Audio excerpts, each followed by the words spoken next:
In this video, I'll be comparing every single one of the Wanderer's artifacts like Desert Pavilion, viridescent venerer, Shimenawa, Echoes of an Offering, the two-piece combinations, and more. After the comparison, I'll be giving my thoughts on what I think are the best artifact sets for him.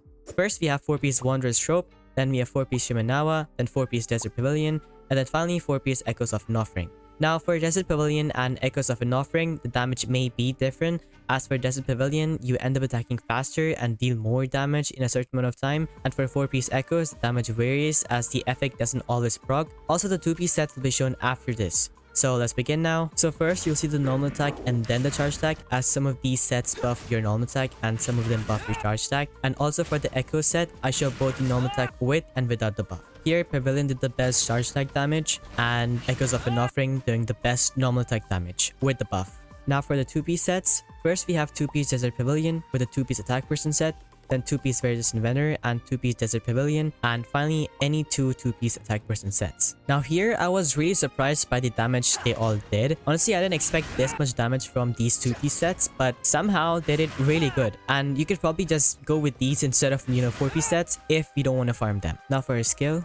Now here you're gonna get different results because now you have Shimenawa actually triggering its 4-piece bonus, and you're gonna see how close Shimenawa and Desert Pavilion are.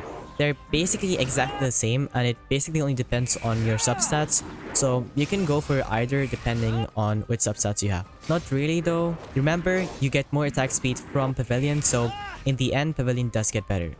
Again, for the 2-piece sets, it's again very close. They're all pretty good. They're comparable to Wanderer's Troupe. Of course, they're not better than Desert Pavilion, but they're probably usable if you have really good substats on these. Now for his burst.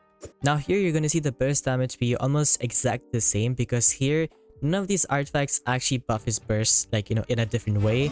All of these are for his normal attacks and charge attacks, so it only depends on the substats they have. Here, Echoes of an Offering does have a little bit higher crit damage, so it does do a lot higher damage. It's supposed to be Pavilion doing the most damage because of the ammo damage bonus.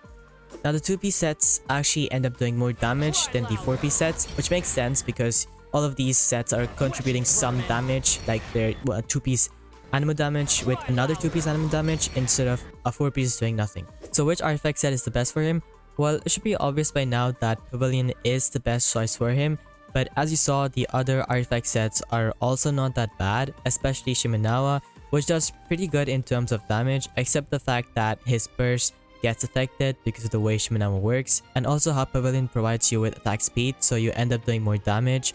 But I guess if you have Shimenawa and don't want the new Bloom set, you can probably just use your Shimenawa and get away with it. But I must say, Wanderer is a lot more fun for some reason when I was using Pavilion. Like before, when I was farming his set, I was using, Wanderer with Shimenawa. I had really good artifact substats and stuff like that, but it wasn't really that fun. But after using him on his new artifact set, for some reason, it just felt a lot more fun. I don't know why. I think it's probably because of his passive triggering quicker with the attack speed. It was a lot more fun because I was just dashing around. Honestly, I would just farm the new set just because of that. Also, Echoes of an Offering. I put it in here because I saw a few people talk about it, but I'm not really a fan of that set. The RNG is just, I don't know, not fun. And I've heard that your ping also depends, on how good that artifact set performs. And my ping, as you can see, is horrible. I don't really like that set. It only buffs your normal attack, which is fine and could work. But that domain is not that resonant efficient and kind of niche. But I mean, if you have this set lying around, you can use it and just normal attack and don't charge attack when you're using Scaramouche using this artifact set. What about viridescent venerer? I didn't show the comparison because it doesn't really buff your personal damage, right? You cannot swirl animo and reduce their resistance to animo. Instead, you have to swirl elements that benefit your party members, so they do a lot more damage instead of you, which doesn't sound like something you should do, as like you're literally making your damage dealer do worse damage and having your supports do more damage. So yeah, there is a catch to using viridescent venerer on Scaramouche. So you can't be using viridescent venerer in any team.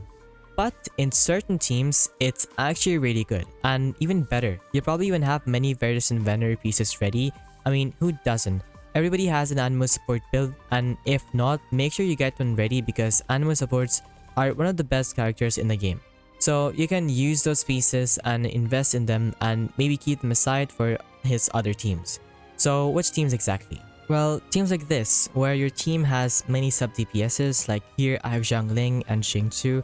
You might have Yelan, or you could make an Elixir Charge team where it's not just the Wanderer doing the damage, but also the other characters. Like here I have Yai Miko, or the other team where I have Zhangling, which deal a lot of damage on their own. And swirling their elements could be really helpful for the team. Also, as you can see, neither team has an Animo support. So if you want to use Scaramouche and give him Veridescent Venerer, don't add another Animo support, as that support will be the one using Veridescent Venerer. Most likely someone like Faruzan, so Scaramouche doesn't need to go Veridescent Venerer in those teams. I also want to talk about him with Faruzan. Though it seems like Faruzan is a must-have if you want to use Scaramouche, which isn't 100% true. Though having Faruzan in your team isn't a bad thing, it's not like you need her. If you're able to get her C6, then if you're not using her, it is a bad thing. Like her C6 is just amazing. But before C6, she's not a must-have. In my opinion, there are other teams you can go for without Faruzan, or instead have someone else for AoE, because even though he has decent AoE, it unfortunately has no suction capability, which sucks. Not even his ult, which is a literal black hole. So yeah, it just helps a lot to have another Anemo character that can bring enemies together, because Kara isn't amazing at dealing damage to a single target. And it really helps to have many enemies at the same time be grouped together that Faruzan doesn't really provide. There's some suction, but it's not the best. Lastly, my final thoughts on this character itself. In my opinion, he's not the strongest of characters. There are definitely stronger characters out there, but there's something he provides that I think we won't ever get for a very long time, or maybe never, is his levitation ability. It's the best thing ever, honestly. It's just so good. Like, he has to be the best character in the game for just exploration. Like, you literally have almost infinite stamina and you just move around the place so quickly, it's amazing. In the Abyss though, currently he is having some trouble. Honestly, his kit has so many things that over time, I feel like he's gonna get better. He's not Nahida type broken, but also not that bad. I think if you have a really good team built around him, he can be a really good DPS. All in all, a very fun character to use that I would personally recommend pulling for, even though he's not amazing. Currently, we don't really care about the future of Genshin Impact in terms of combat, because as we all know, there's no end game. We're just gonna get a mini game like, you know, the TCG, which is really fun, but I'm just saying there's no end game future for Genshin Impact currently as we know of. So, you know, going for fun characters like this is pretty refreshing, honestly. And you should definitely, if you have the Primogems, try going for him if you don't want to go for the future characters. Anyways, that's all for this video. If you have any questions about the builds or Scaramouche himself, you can ask me down below and maybe like the video or even sub to me.